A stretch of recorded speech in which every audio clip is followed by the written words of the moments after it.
Je ne sais pas comment se fera la Troisième Guerre mondiale, mais je sais que la quatrième se fera avec des bâtons et des cailloux. Cette citation est très souvent attribuée à Einstein et en ce moment, elle devient impérativement d'actualité. Alors, tout l'intérêt du journalisme citoyen, je veux dire, tout l'intérêt d'avoir monté cette chaîne en 2019, là on est bientôt sur les 5 ans de la chaîne, enfin on a passé les 4 ans de la chaîne, c'était en septembre 2019. Tout l'intérêt d'avoir monté cette chaîne, c'était de pouvoir vous informer sur des sujets sur lesquels les médias de grand chemin n'auraient pas souhaité parler, comme par exemple la corruption de Pfizer, dont on a vu aujourd'hui d'ailleurs que Pfizer a publié des preuves et a démontré qu'il considérait bien que les péricardites et myocardites faisaient partie des effets secondaires de leurs injectables. Alors vous me direz en avance, sauf qu'entre-temps, vous avez 4 milliards de personnes qui en ont touché. Mais cette chaîne a été montée pour ça, pour vous former, vous informer sur des sujets pour lesquels les médias de grand chemin auraient soit des conflits d'intérêts, soit directement ne souhaiteraient pas vous informer. Or, la question d'une troisième guerre mondiale est une question qui ne permet pas, comme l'avait dit Monsieur Lelay, de vendre du Coca-Cola à des cerveaux disponibles. Et pourtant, il faut l'aborder sans forcément tomber dans l'alarmisme et la peur. Mais il faut analyser la situation mondiale et les actualités qui viennent de tomber, d'où l'intérêt de faire un direct. Alors, dans les actualités brûlantes, il y a moins d'une heure, le ministère des Affaires étrangères américain, le Department of State, donc géré par Blinken, dont beaucoup vous disent que c'est lui l'homme fort de l'administration Biden, puisqu'on voit bien que le pauvre Biden, c'est Walking Dead, hein. On est assez terrifié de se dire que c'est cette espèce de personnage empaillé qui est nommément le chef du monde libre. Mais Blinken, donc, qui est un faucon, soyons très clairs, c'est un néoconservateur, il a une vision de la géopolitique qui est très particulière. Et son ministère vient d'émettre une alerte globale. Donc ça a commencé d'abord par une alerte aux citoyens américains, aux ressortissants américains au Liban, de quitter le pays le plus rapidement possible. Et ça faisait suite à une alerte du Royaume d'Arabie Saoudite précisément, qui avait dit, donc je crois 24 heures plus tôt, à ses ressortissants de quitter le Liban. Et puis donc ensuite, le ministère des Affaires étrangères américain, le Department of State, a dit à ses ressortissants, tôt ce matin, heure européenne, donc hier soir, j'imagine, heure américaine, vous devez quitter le Liban au plus vite. Et puis maintenant, donc il y a moins de 2 heures, le ministère des Affaires étrangères a émis une alerte globale sur les voyages. Globale. Alors, si on doit comparer à la Première Guerre mondiale, la Première Guerre mondiale, c'était une accumulation de matériel fissile, de tensions diplomatiques. Vous aviez eu le coup d'Agadir, vous aviez eu ce que l'Allemagne avait considéré comme une trahison. Alors, donc notamment, l'Allemagne voulait accéder au marché marocain parce que les Marocains ont énormément de phosphate. Casablanca a été créé comme terminal phosphatier. L'Allemagne n'avait pas beaucoup de colonies. Et elle avait une industrie en pleine explosion, avec des brevets, etc. Or, aujourd'hui, d'ailleurs, la Chine est dans la même situation que l'Allemagne, une économie explosive, mais pas d'accès suffisant aux matières premières. Et l'Allemagne avait accumulé énormément de tensions. L'Autriche-Hongrie, qui était un empire, mais pas un État-nation, avec plein de petites nations qui voyaient monter leur nationalisme et qu'elles maintenaient sous couvercle dans les Balkans, avait aussi accumulé beaucoup de tensions. Et d'ailleurs, des grands diplomates comme Lord Fairfax Cartwright, j'en parle dans l'Octogone qu'on vient de publier chez Scandaria, avait dit un jour tout va péter dans les Balkans. Un jour, une connerie qui arrivera dans les Balkans va faire péter l'Europe. Et Bismarck avait dit la même chose. Or aujourd'hui, les Balkans mondiaux, c'est le Moyen-Orient. Beaucoup d'analystes les ont présentés comme ça, les Balkans mondiaux. Il y avait l'Asie centrale, bien sûr, donc l'Afghanistan, qui est mitoyenne aussi bien de la Chine que du Pakistan, deux puissances nucléaires. Et l'Inde est une puissance nucléaire aussi, mais apparemment, ce n'est pas en Afghanistan et dans la zone adjacente que ça pète, c'est au Moyen-Orient et donc aujourd'hui dans la zone Israël, Palestine, Égypte, Liban. Et les conditions qui ont mené à la Première Guerre mondiale, bah, l'étincelle qui met le feu aux poudres, c'est l'assassinat, donc c'est un attentat. C'est un attentat inacceptable, même s'il n'a pas fait autant de morts que ce qui s'est passé le 7 octobre. Mais c'est un attentat diplomatiquement inacceptable parce que c'est le prince héritier de l'Empire austro-hongrois, qui est un empire en déclin, qui est assassiné avec sa femme. Et voilà, d'ultimatum en ultimatum, on a le siège de Sarajevo, on a l'invasion de la Serbie. Et puis, par le jeu des alliances, la Serbie défendue par les Russes, les Français qui se sont engagés aussi à être aux côtés des Russes. vous avez une guerre mondiale qui éclate et vous avez 18 millions de morts à la fin, plus la grippe espagnole qui était en fait une grippe américaine, qui va faire quasiment autant de morts juste derrière. Donc c'est vraiment les 10 plaies d'Égypte, quoi. Et la Première Guerre mondiale, c'est le conflit le plus fatidique de l'histoire de l'humanité parce que tout découle de la Première Guerre mondiale. C'est à cause de la Première Guerre mondiale qu'on a la deuxième. Autant la première aurait pu être évitée, autant la deuxième est une conséquence du traité de Versailles. C'est une conséquence immédiate de la première. Les guerres de décolonisation sont des conséquences de la deuxième. Le conflit israélo-palestinien est une conséquence de la Première Guerre mondiale avec la déclaration Balfour qui n'a pas été respectée. La création d'un foyer de peuplement pour les Juifs à l'époque aurait donné lieu à une pression démographique très inférieure à celle qui a eu lieu après la Deuxième Guerre mondiale, parce que là, pour le coup, vous avez eu un exode bien plus massif puisqu'il y avait eu une extermination entre-temps. Et c'est vraiment la Première Guerre mondiale qui a amené toutes les frontières du Moyen-Orient qui ont été des raisons de guerre, même au-delà du conflit israélo-palestinien. Et après, donc, vous avez eu la guerre froide, qui est une conséquence de la Deuxième Guerre mondiale, et on vit encore aujourd'hui dans les conséquences de la Première Guerre mondiale. Il faut être très clair, on est, en quelque sorte, encore aujourd'hui dans la Première Guerre mondiale. Dans l'Octogone qu'on vient de publier, je le présente comme ça, je dis c'est comme la guerre de 100 ans. Vous savez, la guerre de 100 ans, elle a duré plus de 120 ans. Et il y avait des périodes avec conflit, des périodes sans conflit, des périodes de grand calme et des périodes avec beaucoup de batailles. Et en fait, vu que ça fait 120 ans, ça fait même pas 120 ans depuis la Première Guerre mondiale, en réalité, hein, des historiens un peu extraterrestres pourraient voir le monde comme une guerre de 100 ans qui n'a fait que continuer avec tout un tas de conflits et qui a commencé avec la Première Guerre mondiale, qui continue encore aujourd'hui. Simplement, au lieu de se terminer, au lieu d'être en voie de fin et en voie de trouver la paix, on serait en voie d'entrer dans une troisième guerre mondiale qui serait donc une guerre totale, vraiment, puisque il y a l'arme nucléaire maintenant et les économies se mettent en état de guerre totale. L'économie ukrainienne est une économie de guerre aujourd'hui, l'économie russe non. C'est pour ça que Poutine avait appelé ça une opération spéciale. C'était pas simplement de la rhétorique, c'est parce que il avait engagé que seulement 150 000 hommes au début du conflit ukrainien, ce qui est vraiment pas beaucoup pour une guerre de grande envergure contre l'Ukraine. Et il avait, comme l'avait expliqué Jacques Sapir, adopté une politique de type du beurre et des canons. C'est-à-dire, vous savez, selon la rhétorique, voulez-vous du beurre ou des canons? Pour l'économie russe, c'était du beurre et des canons, donc pas une guerre totale. Toute l'économie russe n'était pas orientée vers la guerre.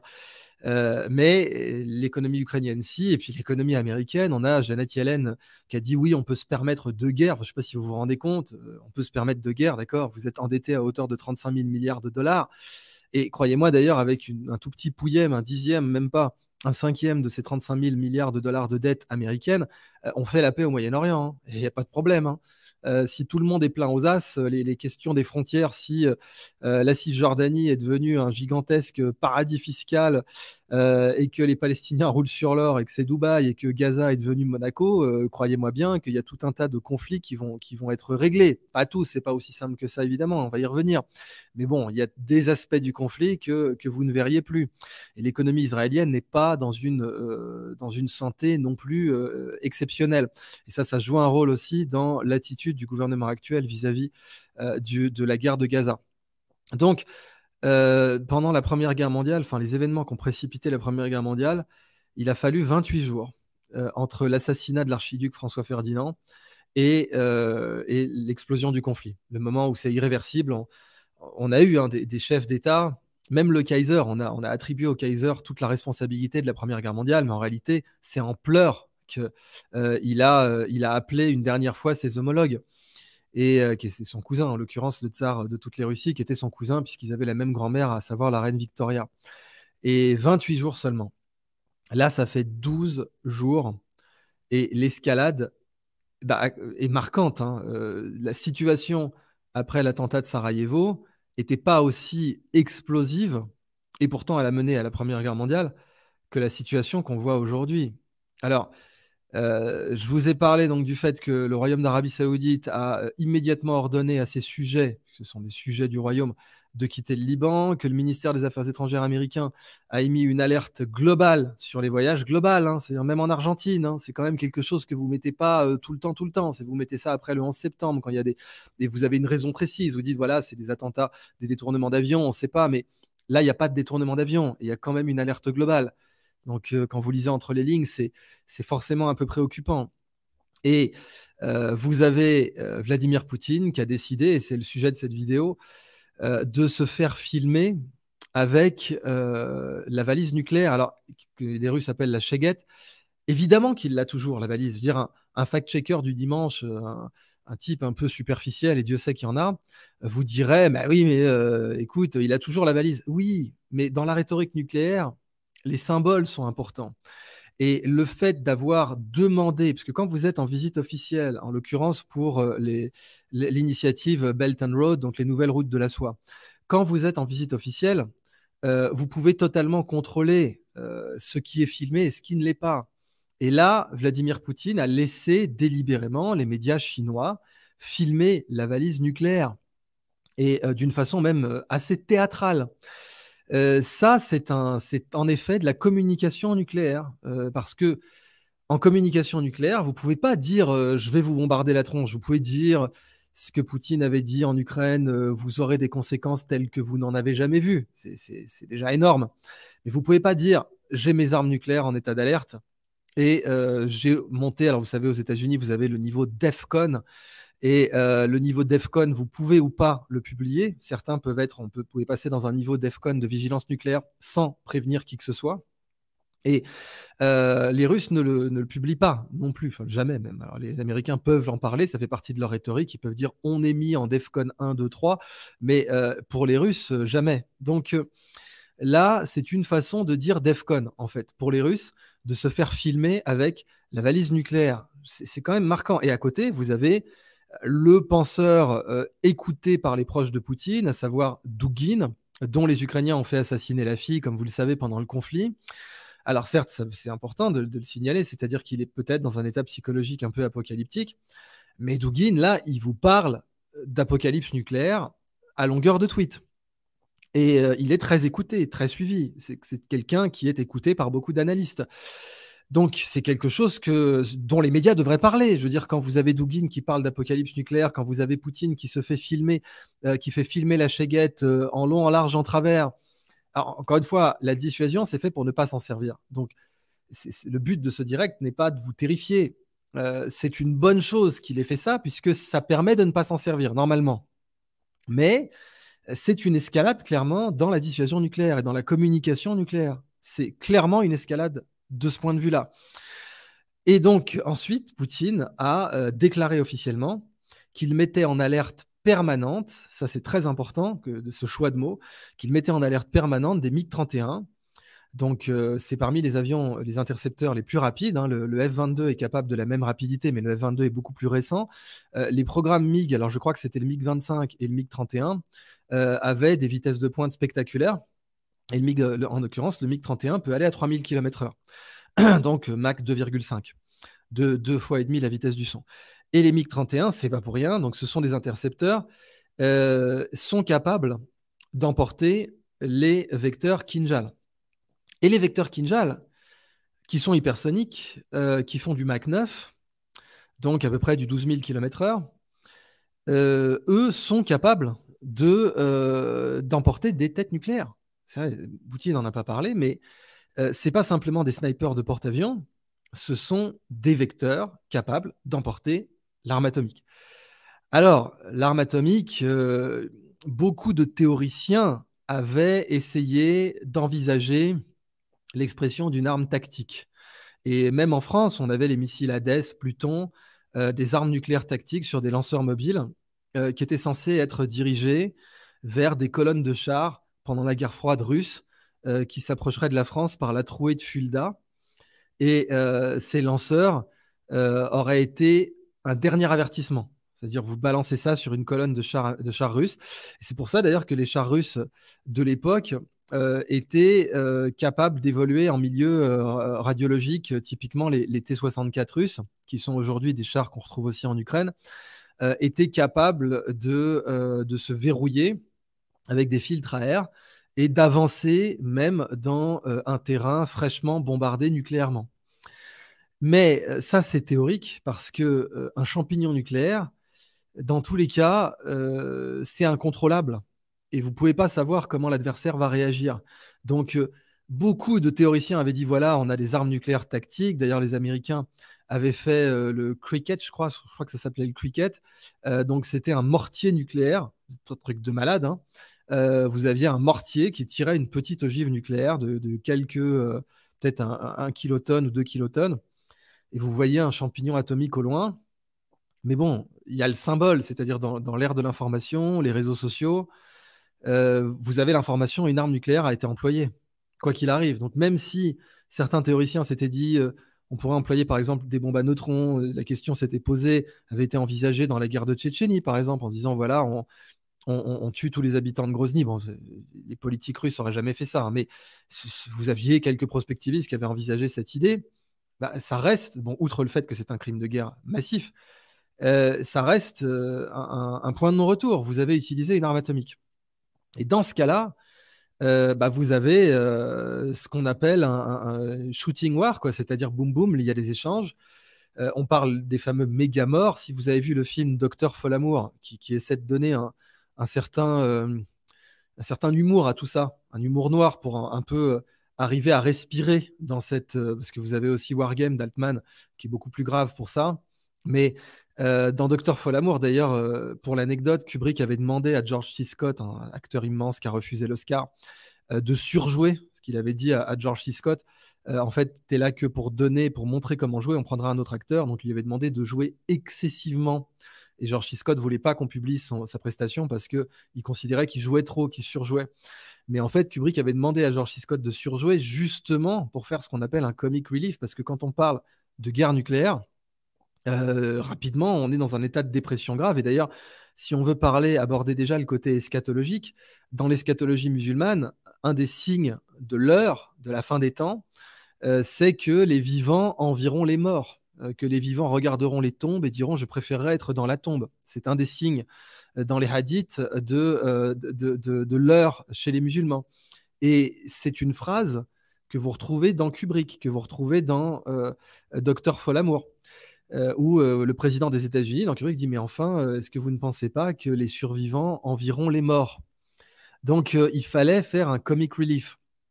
Et c'est ce qu'a fait George C. Scott dans ce film. Regardez-le parce que il est très intéressant pour comprendre ce que c'est qu'une shooting war, ce que c'est qu'une situation où les États ont décidé ce qu'on appelle aussi à l'échelle humaine un Mexican standoff, c'est-à-dire ou un truel pour être un peu pédant. Vous savez, quand vous avez trois personnes qui se visent, comme dans Reservoir Dogs, trois personnes qui se visent, ou comme dans Le Bon, la Brute et le Truand.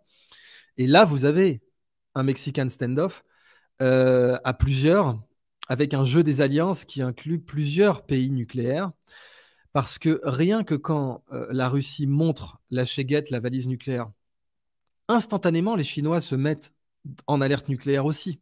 C'est obligatoire. Si les Russes signalent qu'ils considèrent qu'ils sont dans un état d'alerte nucléaire très avancé, instantanément, la Chine le fait aussi. Donc, instantanément, l'Inde le fait aussi. C'est l'effet domino de la bataille nucléaire. Donc, instantanément, les États-Unis le font aussi. Donc, instantanément, Israël le fait aussi. Donc, instantanément, le Pakistan le fait aussi. Et donc, instantanément, en supposant qu'on ait encore des leaders compétents en France, bah, la France le fait aussi, puisqu'elle est une puissance nucléaire indépendante, avec des clés nucléaires indépendantes, contrairement aux Américains, où là, c'est plus compliqué. L'arme nucléaire américaine est très intégrée à la dissuasion américaine. La nôtre, en France, non. Et donc, bah, là, vous entrez dans une ébullition cognitive.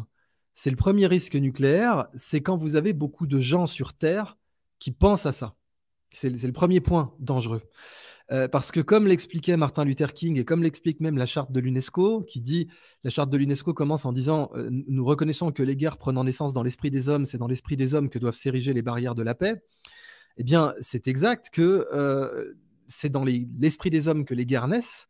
Et quand vous avez une grande proportion d'esprits qui pensent à la guerre nucléaire, vous augmentez les risques. Et le but de cette vidéo, c'est pas de vous faire penser à la guerre nucléaire, mais c'est de vous faire penser à la désescalade et à la paix. Mais c'est pas cette vidéo qui fait que des gens pensent à la guerre nucléaire, hein. C'est déjà le cas. Dans les états-majors, quand vous avez Poutine qui se fait filmer avec la chéguette et qui la met en scène, quand vous avez Poutine qui dit « Écoutez, j'ai mis en état d'alerte permanente des MiG-31 », le permanent est très important parce que pendant la guerre froide, et c'est le sujet de Docteur Folamour, vous aviez des B-52 en alerte permanente. Vous aviez en permanence des B-52 dans le ciel. Et ça a même entraîné d'ailleurs les États-Unis à envisager des porte-avions volants, donc des Boeing qui emporteraient des chasseurs et qui auraient un réacteur nucléaire pour qu'ils puissent voler indéfiniment. Parce que c'est vrai qu'un Boeing avec un réacteur nucléaire, il pourrait voler indéfiniment jusqu'à une panne technique. Et à l'époque, d'ailleurs, il y avait envisagé d'avoir l'Air Force One, quoi, qui pourrait, comme ça, avec un abri contre les radiations, etc., qui pourrait voler en permanence. Et les B-52, c'était pour avoir en permanence une frappe crédible, au-delà des missiles, au-delà des sous-marins nucléaires. Et là, c'est pareil, c'est-à-dire que vous avez Poutine qui dit, moi, je vais mettre en l'air des MiG-31 en permanence, 24/24, et ces MiG-31 peuvent toucher un porte-avions américain, soit le Gerald Ford, soit l'autre porte-avions qu'ils ont déployé, peuvent le toucher en 240 secondes. 240 secondes, 4 minutes. C'est pas rien, hein. Et d'autant que rien ne démontre aujourd'hui que les systèmes de protection des groupes aéronavals américains sont adaptés aux missiles hypersoniques russes. Parce que normalement, les systèmes de protection d'un groupe aéronaval américain, c'est contre des missiles anti-navires de type Exocet, par exemple. Ou Trident, j'ai oublié le nom, je crois que c'est Trident pour le système américain. Harpoon, voilà, Harpoon. Et puis Mosquite pour les systèmes russes. Mais les vieux systèmes de la guerre froide, du coup. Et, ok, les groupes aéronavals américains ont nominalement, mais après c'est toujours le problème entre le théorique et le pratique, hein, c'est-à-dire la saturation. Vous pouvez résister à un exocet, ok, mais est-ce que vous pouvez résister à un tir simultané de 150 exocets? Typiquement, les Assis Intruders américains, quand ils vous lançaient un Harpoon, ils vous en lançaient pas un, ils vous en lançaient 6 ou 8. Et là, un navire amiral d'un groupe aéronaval, 8 par Harpoon, par Assis Intruder, ils ne pouvaient pas forcément les arrêter. Alors certes, en France, vous avez le système Crotal, vous avez plusieurs couches. Vous avez la couche de la dernière chance avec des Close-in Weapon System, CIWS, qui va tirer sur les missiles arrivants. Ça, c'est la dernière chance, hein. C'est comme quand vous êtes officier, que vous sortez votre pistolet automatique. Ça pue, hein. Si vous en êtes là, c'est que ça pue. Mais ensuite, vous avez tout un tas de sphères de protection autour. Mais bon, la saturabilité, ça reste qu'avec des missiles standards, en effet, si vous en mettez plein, ça peut passer.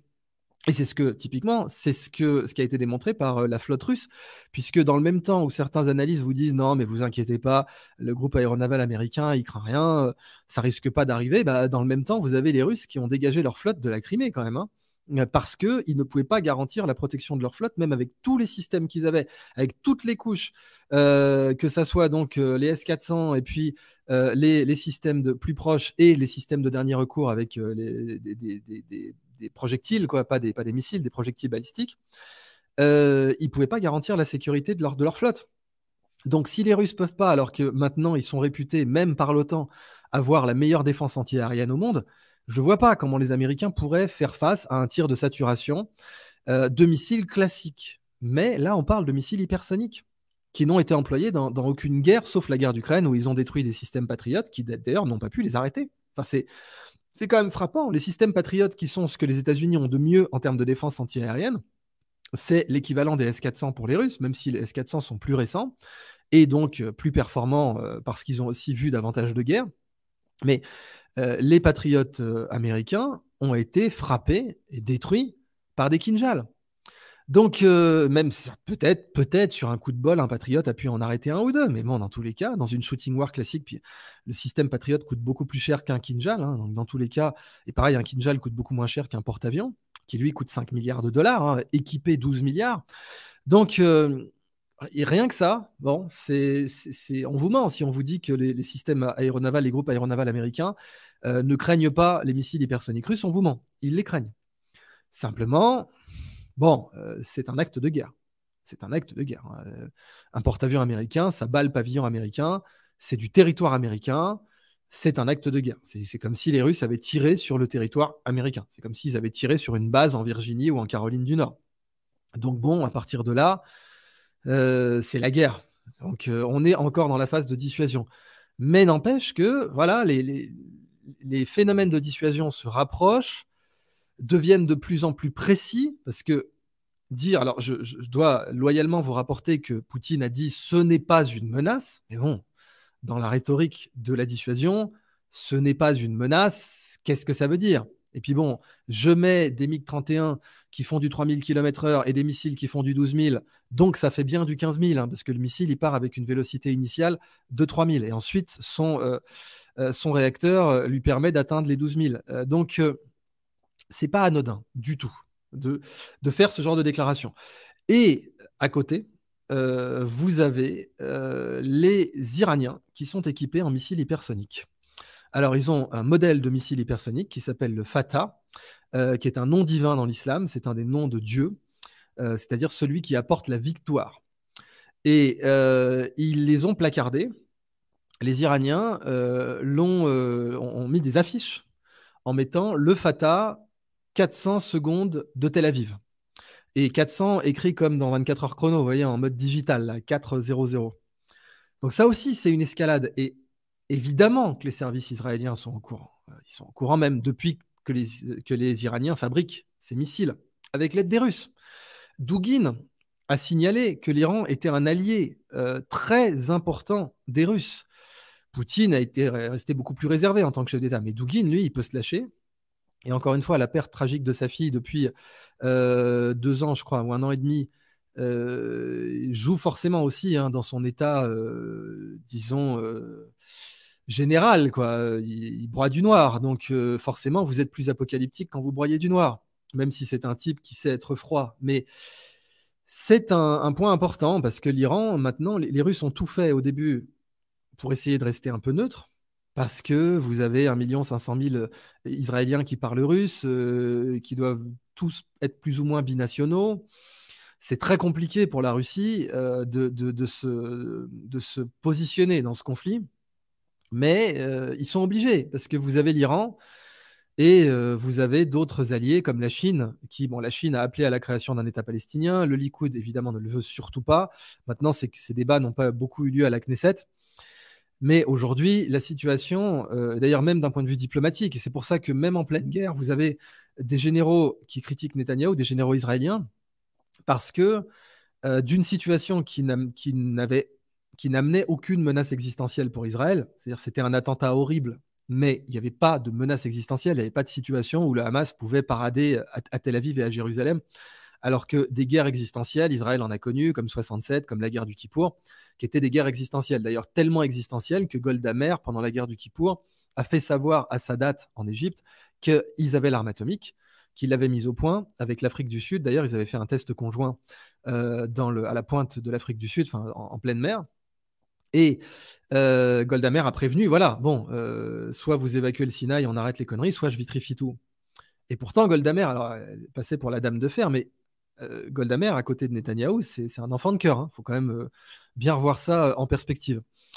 Et vous avez donc des généraux qui critiquent vertement Netanyahou pour ça, parce que d'une part, ils lui reprochent en off, hein, en sous-main, d'utiliser la situation et les attentats du 7 octobre comme une opportunité pour faire passer son agenda, c'est-à-dire qu'il s'engouffre, c'est un animal politique, il voit que là, d'une part, il a quand même un meilleur approval rating, il a une meilleure popularité, même si c'est pas si fou que ça, hein, c'est assez impressionnant. Enfin, la popularité de Netanyahou post-attentat, c'est pas du tout la popularité, par exemple, de George Bush post-attentat. Là, c'était du 82%, c'était du score de dictateur.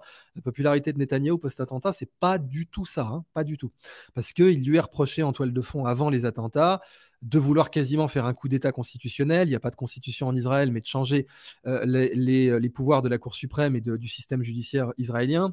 Et ça, c'est notamment ce que désirait aussi son aile droite.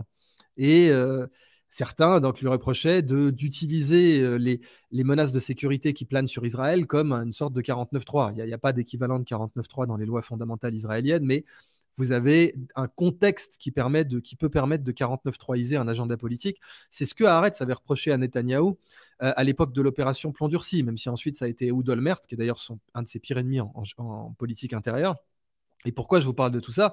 Parce que je vous ai recommandé par ailleurs de suivre l'excellente conférence d'Henri Guillemin, L'autre avant-guerre. Donc c'est comme une série Netflix, hein, ça se regarde, vous l'écoutez comme ça en faisant du jogging ou en conduisant. L'autre avant-guerre d'Henri Guillemin, c'est en, je crois, 10 épisodes et ça fait 6 heures. Et ça vous parle, ça vous dit, ça insiste sur le fait que des objectifs de politique intérieure ont joué un rôle majeur dans l'explosion de la Première Guerre mondiale, majeur. Euh, et Guillemin vous le dit d'autant plus qu'il vous parle donc de l'autre avant-guerre qui est l'avant-guerre avant la Première Guerre mondiale, qui est celle entre la guerre de 1870 qui a vu naître l'Empire allemand et donc le Deuxième Reich et la Première Guerre mondiale. Et cette guerre, bah, il explique que son mécanisme a fait intervenir énormément de considérations de politique intérieure, énormément. Et que notamment, il y avait la question du vote de l'impôt sur le revenu.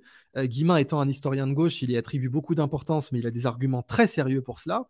Et il vous dit qu'il n'y avait pas de 49.3 à l'époque, évidemment, hein, on était dans la Troisième République en France, mais que l'entrée dans la Première Guerre mondiale a été un peu un 49.3 anti-impôt sur le revenu, que c'était évidemment pas le seul enjeu, mais que vous avez certains généraux, Guillemin en cite un, qui dit Dieu merci, la Providence inspira à l'Allemagne de nous attaquer. Je ne sais pas si vous vous rendez compte, hein, la Providence. Et Guillemin dit dans sa conférence, qu'est-ce qu'elle vient faire là-dedans, la Providence? Donc on a un général qui dit la situation était perdue, sous-entendu l'impôt sur le revenu allait être voté, et la Providence, Dieu merci, inspira au Kaiser de nous attaquer. Je ne sais pas si vous vous rendez compte. Donc il y avait des cyniques dans l'autre avant-guerre, c'est-à-dire le prélude à la Première Guerre mondiale, qui voyaient une guerre mondiale comme un 49.3 contre une loi précise qui était la loi sur l'impôt sur le revenu. Donc je ne sais pas si vous imaginez le niveau de cynisme et le niveau de connerie. Au-delà du cynisme, c'est de la connerie. C'est-à-dire 18 millions de morts plus tard, oui, en effet, l'impôt sur le revenu va passer, les gens vont apprendre, les grandes fortunes vont apprendre à le contourner, vous en faites pas pour elles, et voilà, bon, bah, 18 millions de morts plus tard. Et certains analystes israéliens reprochent au gouvernement Netanyahou, et c'est pas la première fois, parce que j'insiste, pour l'opération Plan Durci à Haaretz, bon, Haaretz c'est un journal de gauche, certains vous diront d'extrême gauche, il n'y a pas de problème, ils sont totalement anti-Netanyahou, ils sont pro-parti travailliste. Mais donc le parti travailliste, c'est le MAPAI, c'est le parti fondateur d'Israël, c'était un parti trotskiste, c'était le parti de Ben Gourion et le parti de Golda Meir, et pour que vous compreniez, cette frange de la politique israélienne est très vertement critiquée aujourd'hui par les religieux. Pourquoi? Parce qu'il y avait beaucoup d'athées parmi elles, et c'était des matérialistes trotskistes et marxistes, et du coup, vous aviez des déclarations de Ben Gourion qui faisaient se hérisser les cheveux sur la tête de certains rabbins, à savoir, vous verrez, un jour, il n'y aura plus de religieux en Israël. Et bon, bah, forcément, la droite israélienne conservatrice et les rabbins ne sont pas particulièrement chauds de ce genre d'agenda. Donc, ça citait souvent un proverbe arabe en l'occurrence, qui est l'âne qui t'a amené au seuil de la porte, c'est pas lui qui te la fera passer, c'est-à-dire l'âne qui t'amène au bord de la maison, tu rentreras pas dans la maison avec l'âne. Bah, la métaphore, c'est quoi? C'est l'âne, c'est le Mapai, le parti qui a créé Israël, mais maintenant, on rentre dans la maison et c'est l'aspect religieux. Et du coup, il faut se débarrasser de tous ces travaillistes matérialistes. Et Haaretz est le journal qui existait avant Israël, qui porte leur ligne éditoriale. Donc forcément, ils shootent Netanyahou et forcément, c'est une trentaine d'articles qu'ils ont fait hein, depuis le début des attentats. Et forcément, ça lui fait d'abord des sondages très inférieurs à ceux de George Bush après le 11 septembre. Et ça fait des gens qui disent que la situation peut être utilisée par le gouvernement Netanyahou comme une sorte de 49.3, comme ça avait été le cas à l'époque de Plan Durci. Et vous aviez encore une fois la providence, c'est-à-dire donc les mêmes considérations mesquines, cyniques ou abjectes selon comment vous les voyez, que Henri Guillemin décrit dans l'autre avant-guerre, à savoir Dieu merci, la providence inspira au Kaiser de nous attaquer. Donc, dans cette situation, c'est un peu cette crise, c'est un peu l'attentat de Sarajevo qui fait l'amour à la crise de Cuba. Hein. Je ne peux pas vous le dire autrement, pour que ça soit très clair. C'est comme si l'attentat de Sarajevo, donc l'étincelle qui met le feu aux poudres en 1914, mais les poudres étaient là depuis longtemps. En géopolitique, on parle de cause proximale et cause distale. Donc la cause proximale, c'est l'étincelle. La cause distale, c'est le tas de poudre. Parce que s'il n'y a pas de tas de poudre, l'étincelle, elle ne fait rien. L'étincelle, la cause proximale, c'était l'attentat de Sarajevo en 1914, mais les causes distales, c'était une accumulation de tensions géopolitiques entre l'Empire ottoman, entre l'alliance entre l'Empire ottoman, l'Empire austro-hongrois et puis l'entente, et puis des enjeux qui n'avaient pas été résolus et qui allaient péter tôt ou tard. Et Guillemin insiste là-dessus, des enjeux de politique intérieure aussi. Et on ne saurait pas les souligner assez dans la crise actuelle, des enjeux de politique intérieure. Pour les Américains, ne serait-ce que médiatiquement, bah, ça fait oublier le conflit en Ukraine, qui est une énorme défaite pour l'OTAN. Les Russes maintenant ont la totalité de l'initiative dans la guerre ukrainienne et ils contrôlent plus de 28% du territoire ukrainien. C'est une branlée monumentale. Les munitions envoyées à l'Ukraine vont devoir être aujourd'hui stockées et gardées pour un éventuel conflit de basse intensité ou de moyenne intensité au Moyen-Orient. Donc, ce n'est pas du tout quelque chose dont les Américains ont envie de parler. Et c'est bien pour ça d'ailleurs que Zelensky a été conduit quand il a demandé à visiter Israël. Le gouvernement Netanyahou lui a fait savoir que c'était malvenu et que ça n'avait pas d'intérêt. Alors, là aussi, je veux insister là-dessus. La ligne éditoriale que je vous demande de suivre dans cette vidéo et que j'applique dans ces directs, c'est de considérer un conflit comme un feu. Un conflit, c'est un incendie. Et un incendie qui mange des humains. Oui, il en mange des deux côtés. Oui, il en mange plus d'un côté que de l'autre. Oui, bien sûr. Mais là, la vraie question, c'est d'arrêter cet incendie tout de suite. Et pourquoi l'arrêter? Parce qu'il y a un tas de poudre. Et si le feu se propage, il y a tellement de matière inflammable dans la région que tout va péter. Tout va péter. D'où les Iraniens qui montrent leurs missiles Fatah, hypersoniques, technologie d'origine russe, 400 secondes de Tel Aviv. Les Russes, c'est 240 secondes du groupe aéronaval américain. Il y a quasiment zéro chance que les Russes frappent le territoire israélien, ou même Gaza, ou même le Liban. Mais par contre, frapper des cibles américaines, oui, ça c'est tout à fait possible. Ou du territoire de pays alliés qui leur auraient donné l'autorisation en cas d'invasion. Typiquement la Syrie, hein, c'est à ça qu'on pense. Mais la matière inflammable dans toute la région est accumulée, la scène est dressée, et si le feu se propage, ça va péter dur.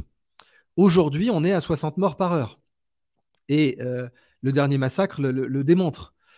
Mais pour vous donner une idée, la Deuxième Guerre mondiale, c'est 1500 morts par heure pendant 6 ans, du 1er septembre au 2 septembre, si vous prenez les dates américaines. Et je vous prenez même pas les dates chinoises. Car si vous prenez les dates chinoises, la Deuxième Guerre mondiale, elle commence dans les années 30, au début des années 30, première moitié des années 30. Et vous incluez la guerre d'Espagne dedans aussi. La Deuxième Guerre mondiale, c'est 1500 morts par heure pendant 6 ans. Ça, c'est une guerre mondiale sans la bombe atomique. La bombe atomique n'arrive qu'à la fin.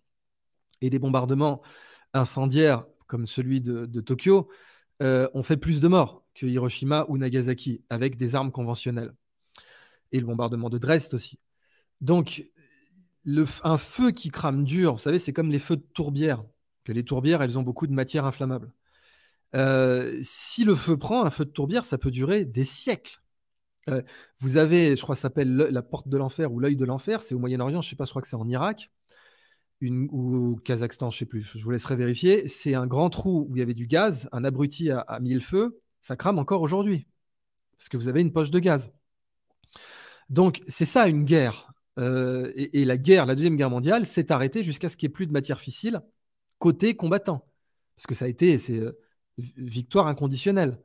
On occupe Berlin.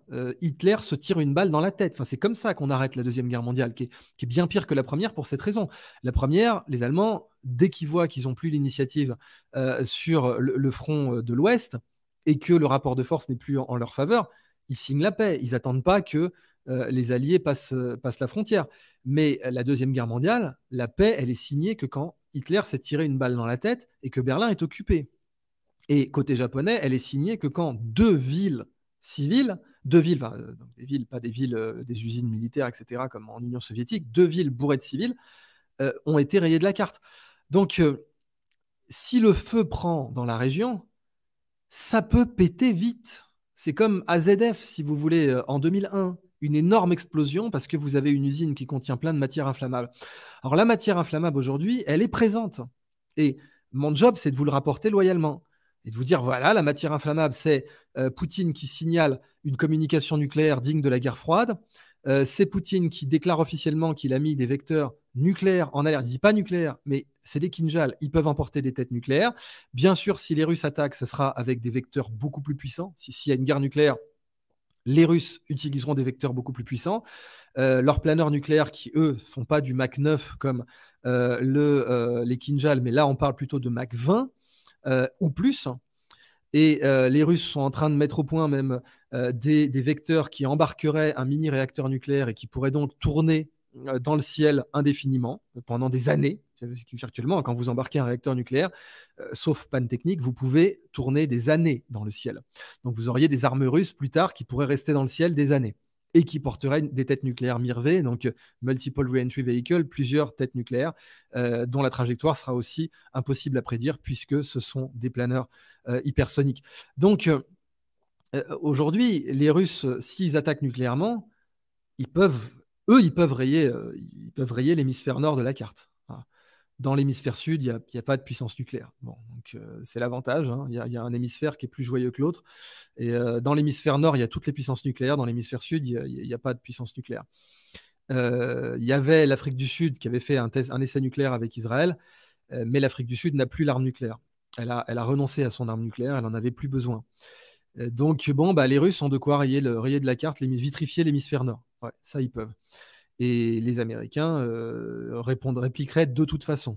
Alors, les Russes ont des vecteurs très divers. Hein. Ils ont notamment les missiles Poséidon, les torpilles Poséidon, qui peuvent créer un tsunami nucléaire au large des côtes. Donc, quand vous avez une torpille Poséidon qui explose, elle crée un énorme tsunami en plus de l'effet nucléaire immédiat. Et les Russes, donc, ont ces planeurs nucléaires hypersoniques et tout un tas d'autres armements. Aujourd'hui, la Russie est de très loin la première puissance nucléaire au monde par la technologie. Et dans la région, la situation avec Gaza, là aussi, les critiques de Netanyahou sont obligés d'observer que d'une situation qui ne menaçait pas existentiellement Israël, eh bien, la réponse a créé une situation où jamais le monde musulman n'a été aussi uni. Et ça, forcément, pour Israël, c'est une catastrophe géopolitique, forcément. Parce que c'est jamais arrivé depuis qu'Israël existe, que le monde arabo-musulman soit à ce point uni dans l'indignation, l'outrage, voire la haine. Donc c'est quelque chose que probablement en politique intérieure israélienne, la désescalade peut venir de la politique intérieure israélienne.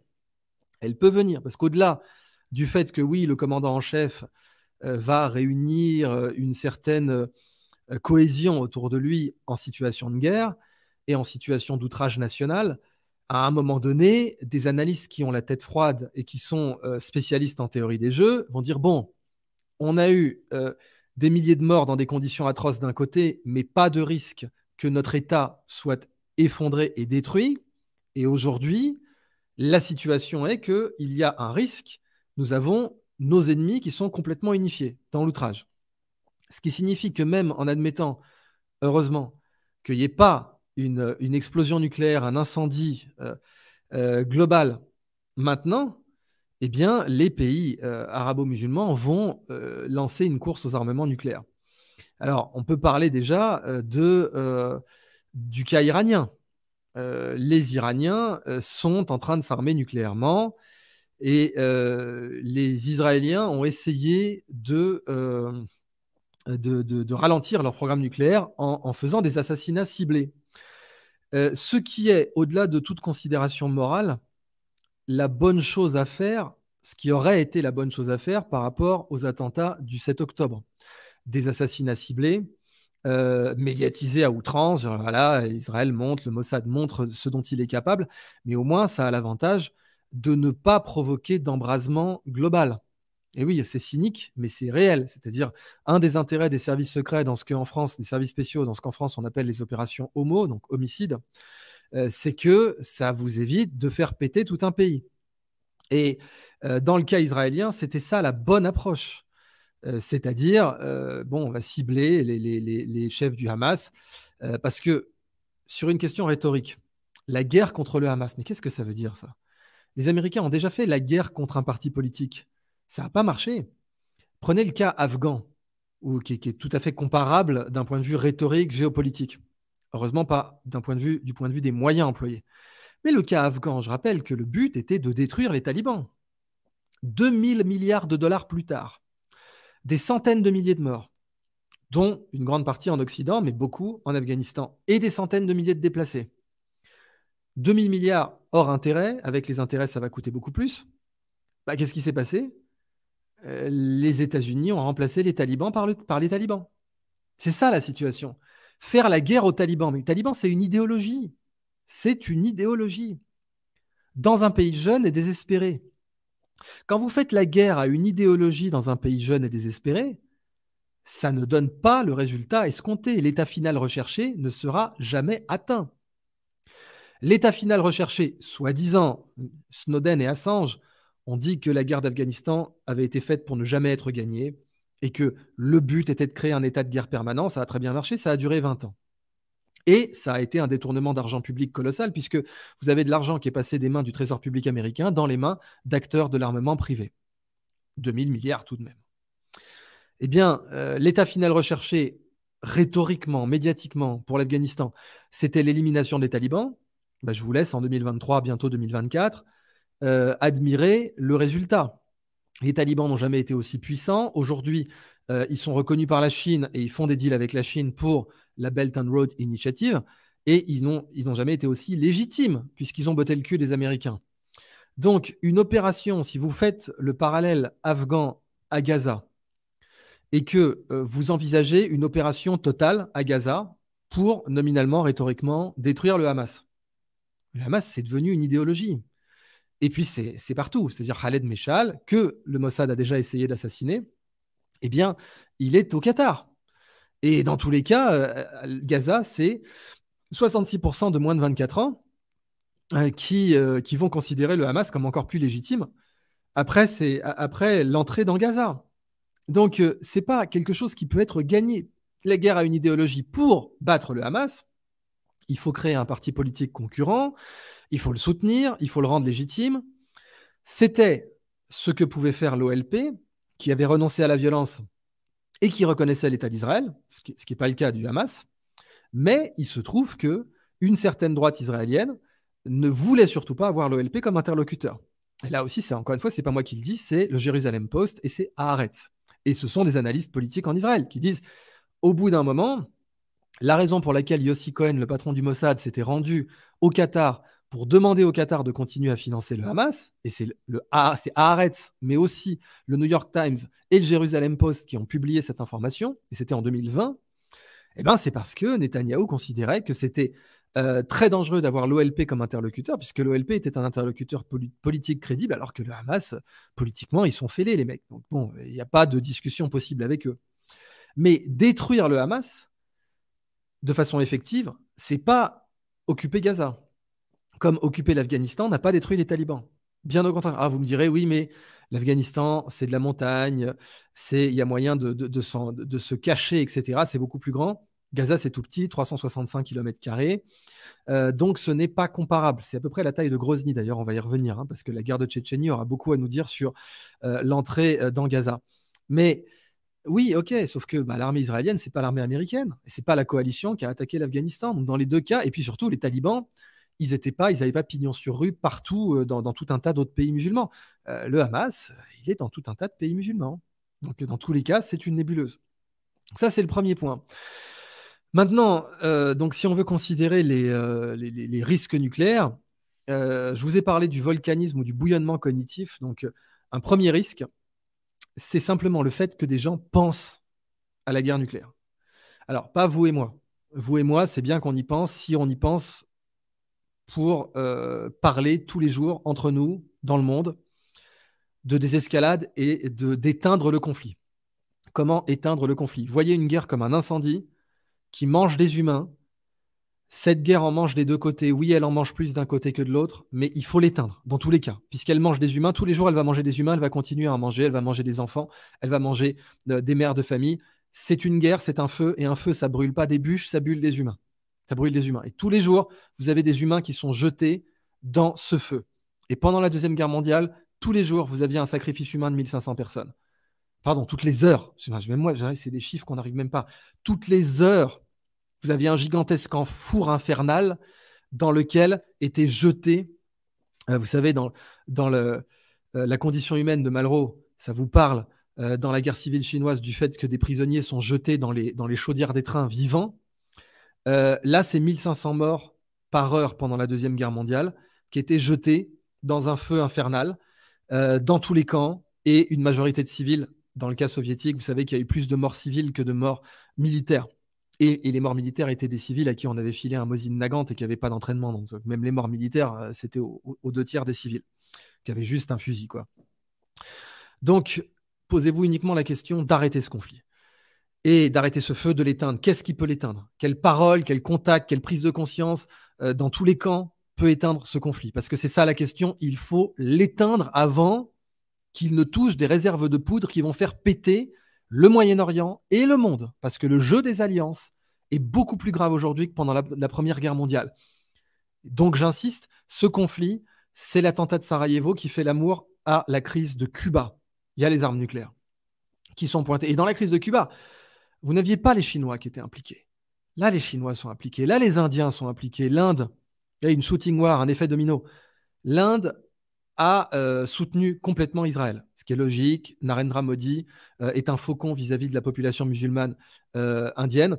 Et donc, l'alliance entre l'Inde et Israël semble tout à fait logique. Ce n'est pas une alliance, mais c'est une communauté de vues pour l'instant.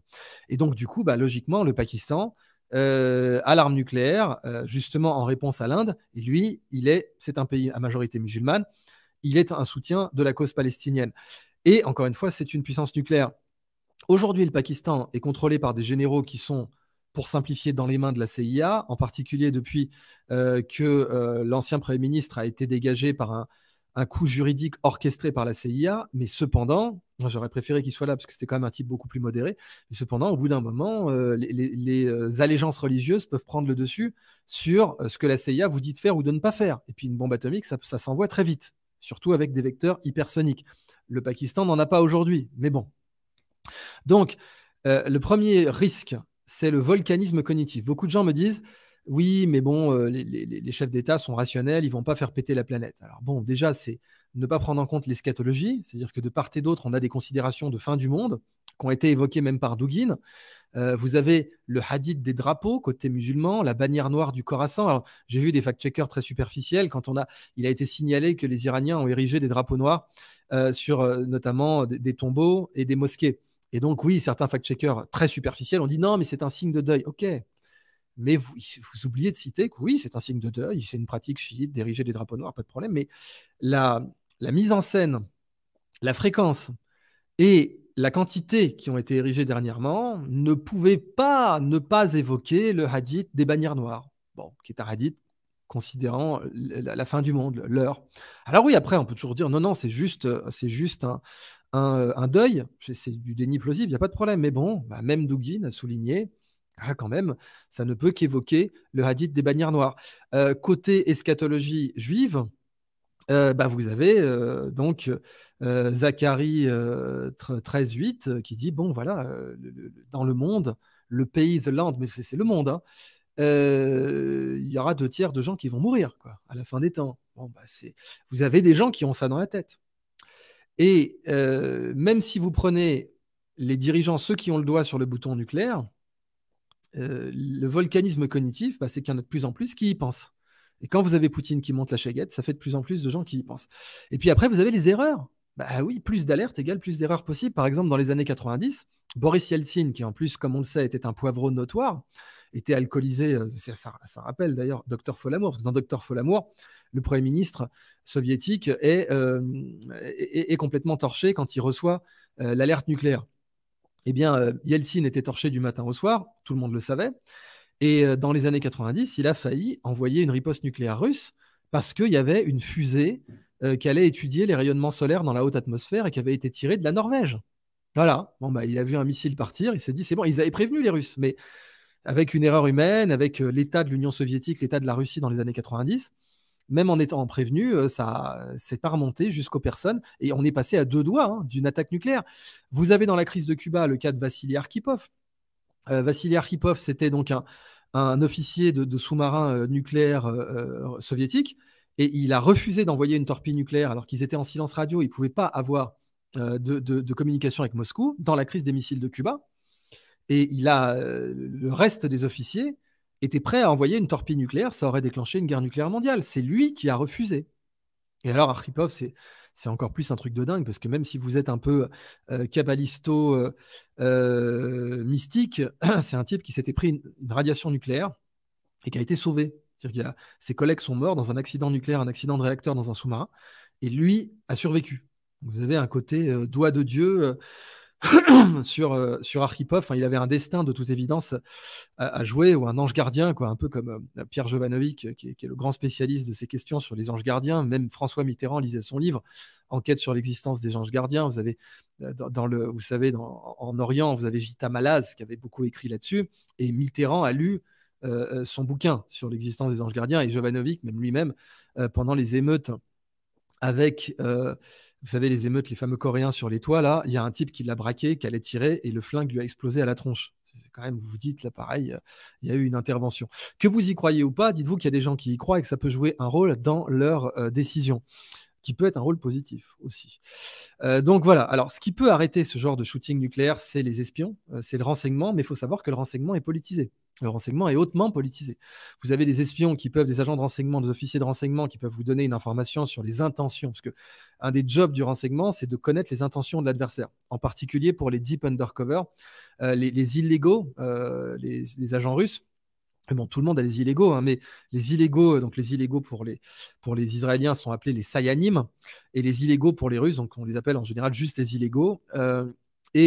Leur objectif, c'est de connaître les intentions à très long terme, donc d'infiltrer le gouvernement pour connaître ses intentions à très long terme. Et même eux, sur un malentendu, et les malentendus nucléaires ont existé, heureusement, ils n'ont jamais donné lieu à une shooting war, mais les malentendus nucléaires existent. Eh bien, c'est le renseignement qui est censé les empêcher, mais bon, ça peut quand même arriver. Dans les systèmes de dissuasion, d'ailleurs, il faut savoir qu'Israël a des engins nucléaires. Alors, d'autres pays les ont, mais il y a d'autres pays qui n'ont pas forcément de raison de les utiliser. Mais parmi les engins nucléaires que possède Israël et qu'elle peut utiliser, ce sont les bombes sac à dos. Les bombes nucléaires qui tiennent dans un sac, l'équivalent d'un sac de camping. Il y a un gros sac de camping, il y a une bombe nucléaire dedans.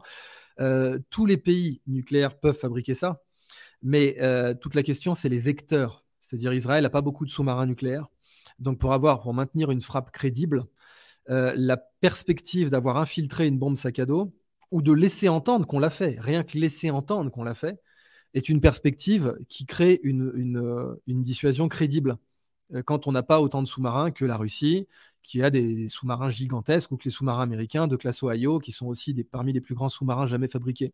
Et puis la Russie, donc, a les lanceurs hypersoniques que Israël n'a pas. Maintenant, il faut aussi comprendre du coup les objectifs des services secrets. Par exemple, la CIA aux États-Unis, son objectif est de préserver ce que les Américains appellent la full spectrum dominance, le fait que les États-Unis soient dominants sur tous les fronts.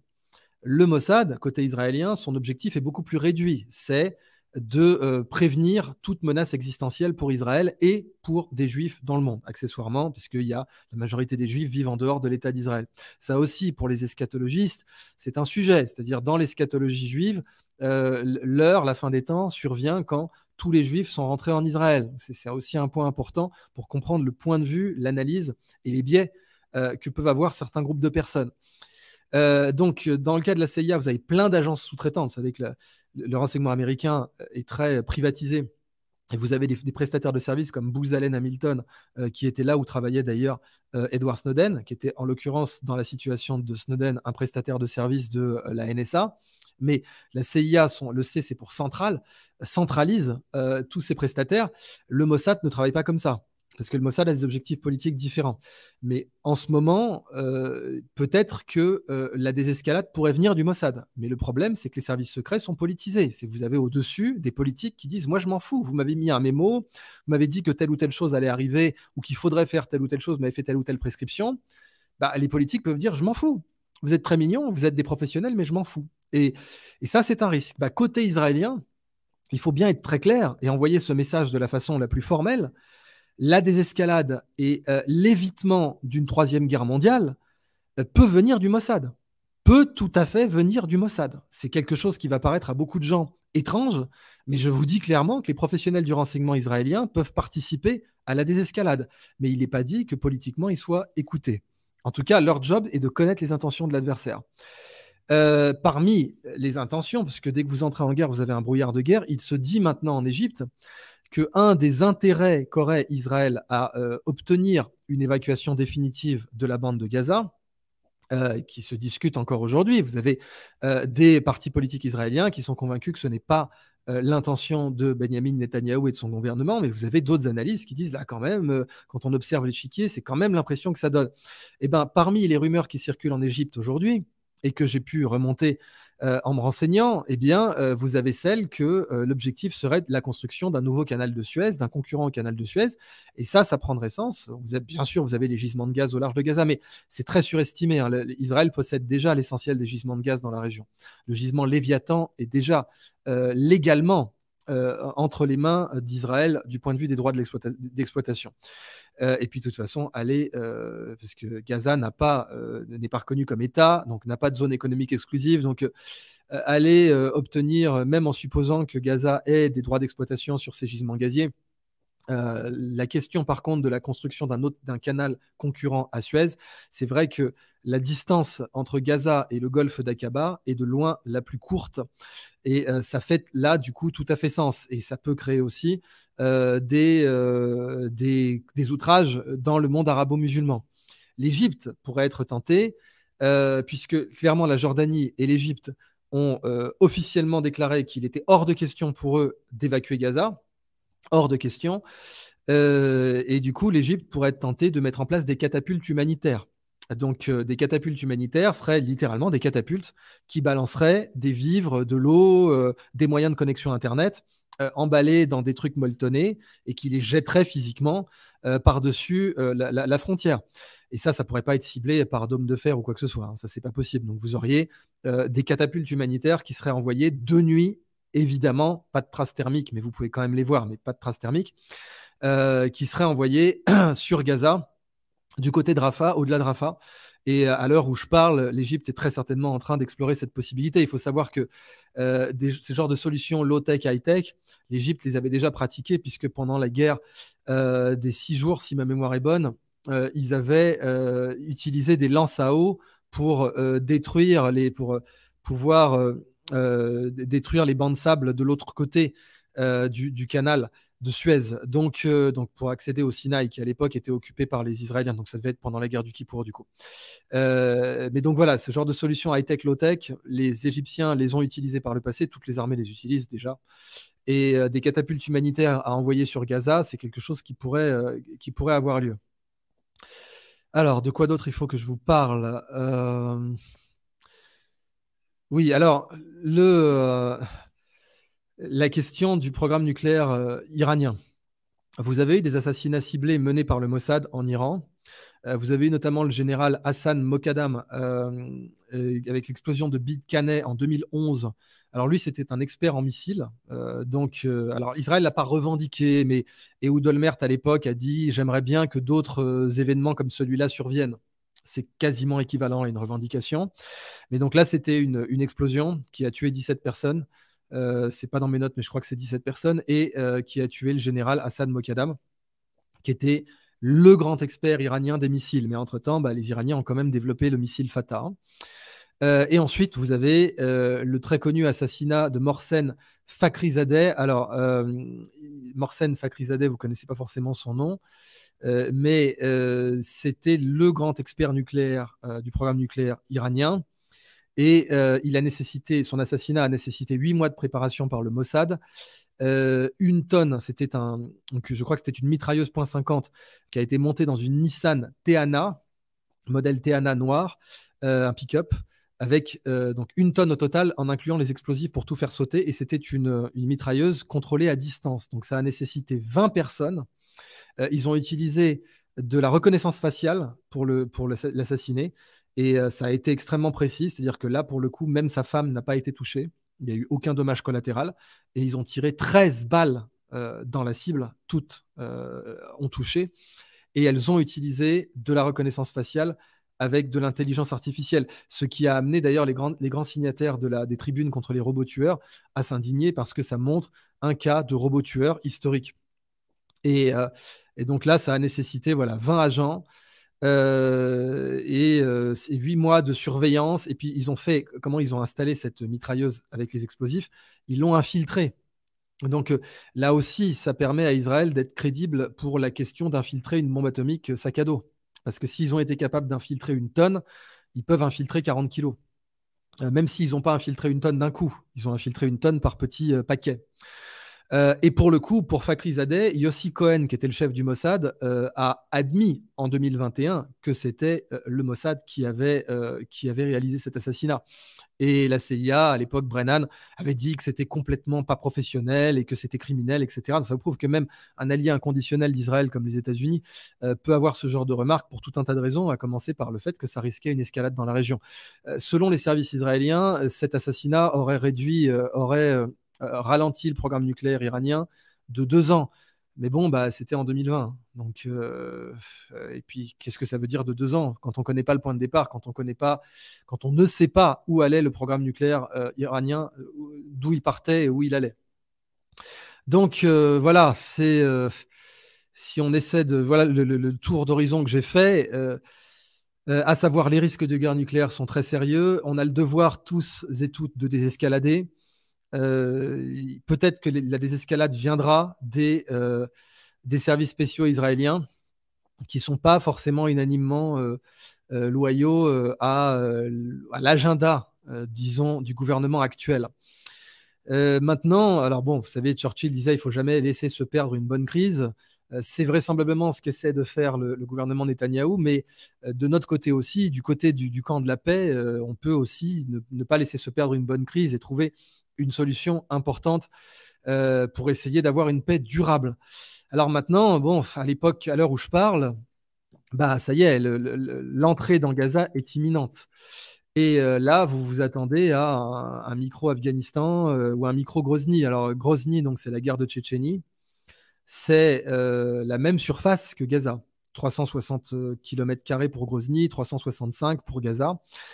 Israël n'avait pas assez de gilets pare-balles, donc une propagandiste chinoise, je ne le dis pas comme terme péjoratif, elle se revendique comme propagandiste chinoise et elle travaille pour le bureau de propagande chinois. Hein. Une propagandiste chinoise donc a indiqué sur Twitter que selon ses sources, Israël avait commandé beaucoup de gilets pare-balles, donc niveau 4. Hein, donc niveau 4, techniquement, ça arrête du 30-06, le calibre du bar ou le calibre le fusil d'assaut le fusil américain pendant le Garand. Voilà, bon, mais c'est du gros calibre, mais en réalité, le niveau 4, donc c'est des plaques de céramique. Hein. Donc certains s'étonnaient parce que les photos montraient par exemple que les colis étaient étiquetés fragiles, mais les plaques de céramique, c'est fragile. Et si vous voulez, dans la torsion, c'est fragile. C'est fait pour arrêter une balle perpendiculaire, mais dans la torsion, c'est fragile. Donc oui, quand on les fait voyager, il ne faut pas créer des failles dedans, sinon elles ne pourront pas vous protéger. Ces plaques, elles vous garantissent une protection contre du 308, quelle que soit la munition spéciale. Donc c'est que contre du 308, du 30-06, c'est théorique. C'est pas, si je suis un soldat et que je suis en milieu urbain, j'ai pas envie de me faire tirer dessus par du 30-06 avec ces plaques. Mais donc cette propagandiste chinoise a indiqué que Israël avait commandé via des fournisseurs chinois privés et via des sociétés écrans privées, donc des petites commandes un peu partout qui ont toutes transité. Certaines venaient d'Argentine, certaines venaient de ceci, de cela, et elles ont toutes transité, notamment via Los Angeles, vers Israël. Donc une commande aussi massive de gilets pare-balles de niveau 4. Donc là, c'est la guerre, c'est pas du gilet pare-balles pour la protection d'un VIP contre du calibre de pistolet, c'est vraiment pour mener la guerre en combat urbain. Montre qu'une invasion de Gaza était imminente. Et dans ce cas-là, bah, vous avez une guerre qui est un mélange de Vietnam et d'Afghanistan et de Tchétchénie, même si l'espace géographique est beaucoup plus confiné. Vous avez des tunnels, vous avez des ruines. Un bombardement massif, ça crée des cachettes. C'est connu dans l'art de la guerre. C'est ce qui s'était passé à Monte Cassino. À Monte Cassino, des milliers de tonnes de bombes avaient été déversées dessus. Enfin, peut-être pas des milliers de tonnes, mais en tout cas, de grandes quantités de bombes avaient été déversées dessus. Et quand même, les parachutistes allemands avaient été capables de se retrancher dedans Et il avait fallu les sortir à l'arme blanche. En l'occurrence, c'était les tirailleurs africains qui les avaient sortis à l'arme blanche.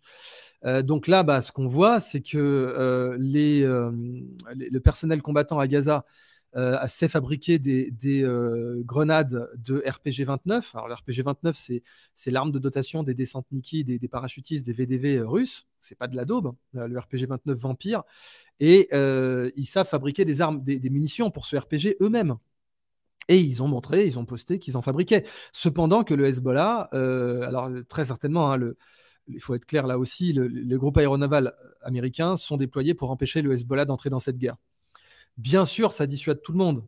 Ça dissuade aussi les Égyptiens, ça dissuade aussi les Libyens, ça dissuade tout le monde. Mais les premiers groupes qu'il fallait dissuader, c'était le Hezbollah, parce que le Hezbollah, à côté du Hamas, c'est du sérieux. Le Hamas, autant, c'est 50 000 hommes. Bon, après, ils peuvent armer des civils, tout ça. Mais bon, c'est rien à côté de l'armée israélienne sur le pied de guerre avec ses réservistes, 500 000. Le Hezbollah, par contre, c'est au moins 100 000. Maintenant, avec de la préparation, etc. Et puis derrière, l'Iran, alors là, l'Iran, on rigole plus. L'Iran, c'est jusqu'à 1 million de personnel combattant, après avoir levé les réservistes, peut-être même jusqu'à 1,3 million. Là, ça rigole. Et c'est ça aussi qui justifierait des utilisations d'armes de destruction massive. Donc Gaza égale Grozny, quoi, hein, pour simplifier. L'urbain n'est pas adapté aux blindés, mais il y a quand même des blindés qui vont rentrer, et c'est pour ça que le Hamas a des RPG-29. Donc ce sont les forces spéciales au sol qui vont faire ce qu'on appelle notamment du BDA, Battlefield Damage Assessment, c'est-à-dire vérifier qu'une cible a été détruite ou pas, parce qu'il n'y a que comme ça que vous savez si une cible a été détruite, en faisant du BDA. Et le BDA, une des missions des forces spéciales, c'est le BDA. Alors l'emploi des forces spéciales à Gaza, là aussi, ça va être compliqué par les ruines. Vous avez deux grands groupes de forces spéciales israéliens. Au-delà du Maglan, vous avez les Sayetet Matkal, qui sont donc les forces de reconnaissance de l'état-major, et les Sayetet 13, qui sont l'équivalent des Navy Seals, qui vont donc, eux, débarquer par la mer à Gaza, d'où le blocus actuel. Et le Sayetet Matkal, c'est important de le souligner, c'est l'arme dans laquelle a servi Netanyahou et dans laquelle est morte son frère. Donc sur un aspect psychologique, son frère est mort dans le Sayetet Matkal, dans une opération en Ouganda, une prise d'otage avec Idi Amin, etc. Et ça a marqué, ça a marqué psychologiquement Netanyahou. Donc ça va jouer un rôle dans la façon dont il va approcher le conflit, c'est-à-dire ça pourrait le tenter, si on veut faire de la psychologie un peu superficielle, de moins risquer ses forces spéciales pour faire du Battlefield Damage Assessment et du coup de bombarder davantage. Des petits détails comme ça que le profilage psychologique peut vous apporter. En tout cas, à Mossoul, les retours d'expérience dans la guerre à Mossoul, c'était qu'il était difficile de dire quel espace était sécurisé parce que vous aviez des sous-sols et l'ennemi pouvait apparaître du sous-sol. Donc voilà les grandes situations qui attendent une escalade du conflit, mais je ne peux que espérer qu'on va aller vers une désescalade avec des gens rationnels et qui aiment la paix, qui vont s'engager pour qu'on n'ait pas une escalade de ce conflit. Bon, maintenant, je vais passer aux questions.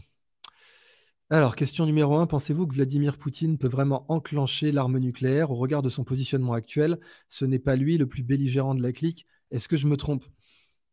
La dissuasion nucléaire, c'est fait pour dissuader les autres, normalement. Donc, ce que fait Poutine aujourd'hui, c'est de dissuader. Il a signalé sa dissuasion. Typiquement, se faire filmer, mettre en scène la valise nucléaire, etc., c'est de la dissuasion. Donc, c'est fait pour empêcher les autres de l'utiliser. Mais bon, n'oubliez jamais qu'il n'y a pas que la raison, il y a aussi le malentendu nucléaire. Le malentendu nucléaire, ça existe, hein, et c'est survenu plusieurs fois. À chaque fois, on l'a échappé belle. Il y en a qui vous diraient que c'est grâce aux grands sages. La position des soufis là-dedans, c'est de dire, voilà, vous avez les grands maîtres, les grands sages agissent dans l'ombre pour pas que l'humanité s'autodétruise et ils ont joué des rôles dans ces malentendus nucléaires. Bon, vous y croyez pas, mais c'est quelque chose qui est pensé par les Naqshbandis, par différentes confréries soufis et pas que, par les Hassidim aussi, hein. Donc bon, mais il y a eu des malentendus nucléaires et l'humanité est passée à deux doigts de l'arme d'explosion atomique sur des malentendus, pas seulement sur des intentions. Question numéro 2, que pensez-vous de la position du Pakistan, seul pays islamique à disposer de l'arme nucléaire? Donc, comme je vous l'expliquais, le Pakistan est politiquement, pour simplifier, sous le contrôle de la CIA aujourd'hui. Ses généraux sont inféodés à la CIA. Ce qui est, je vais être cynique, on a envie de dire maintenant que c'est tant mieux, hein. Il y a beaucoup de mes ennemis qui vont se régaler de cette citation, mais aujourd'hui, le Pakistan est... Alors, je ne dis pas tant mieux pour le Pakistan, parce que le Premier ministre, je crois que c'est Imran Khan, hein, je crois que c'est ça son nom, ancien joueur de cricket. Lui, il voulait vraiment développer le Pakistan. Il avait un projet politique remarquable pour le pays, et la CIA l'a mis hors circuit avec des méthodes de la CIA qui sont comparables à celles qu'elle a utilisées pour mettre hors circuit en Italie Giulio Andreotti et Bettino Craxi, ou bien Dominique de Villepin en France, c'est-à-dire lui mettre des affaires dans les pattes et puis le faire sauter. Mais donc, la position du Pakistan, bah, vous avez le problème du peuple. C'est-à-dire que le peuple pakistanais, là, il est enragé contre Israël. Enragé. Et c'est pas le seul. C'est valable aussi en Jordanie. C'est valable aussi en Égypte, 109 millions d'habitants. Bon, on a vu des scènes au Pakistan où vous aviez vraiment des scènes graves, quoi, de rage, d'énervement majeur contre Israël. Donc voilà, c'est un point important qu'il faut souligner. Une seconde, ouais, je ne sais pas qu'on affiche les commentaires. Euh, donc, ouais, donc je te demande, Isabelle, d'enlever les commentaires. Question suivante. Est-ce que le conflit Israël-Palestine a été créé pour contrer l'union des BRICS? La Russie, l'Afrique et la Chine auront leur monnaie, ce qui pourrait tuer le dollar. Alors, pas créé, hein, mais c'est sûr que si vous voulez empêcher les BRICS d'exister, empêcher les BRICS de s'organiser, c'est là qu'il fallait taper, quoi. Ça, c'est clair et net. C'est là qu'il fallait taper. Donc, bon, c'est de l'acupuncture, si vous voulez, d'un point de vue diplomatique. Si vous voulez faire péter les BRICS, c'est en effet là que ça peut se faire péter. Mais après, vous avez toujours la question de l'antifragilité. Et l'antifragilité, c'est de se dire, si les BRICS parviennent à régler le conflit, alors là, ils vont en sortir encore plus fort. Si les BRICS parviennent vraiment à régler le conflit, ils vont être encore plus puissants. Mais bon, c'est un coup de poker, hein. Ce que je veux dire, c'est que c'est évidemment très mauvais pour les BRICS ce qui se passe. C'est certain, parce que quand vous avez l'Inde qui est d'un côté du conflit et le Pakistan, la Chine et la Russie qui sont de l'autre, pour les BRICS, c'est pas bon, sans parler de l'Iran qui est dans les BRICS et de l'Arabie Saoudite. Et les Émirats arabes unis qui ont reconnu le droit d'Israël à se défendre, mais quand même, leur population ne peut pas rester très longtemps dans cette situation. Donc, en effet, la pression est colossale sur les BRICS. En effet.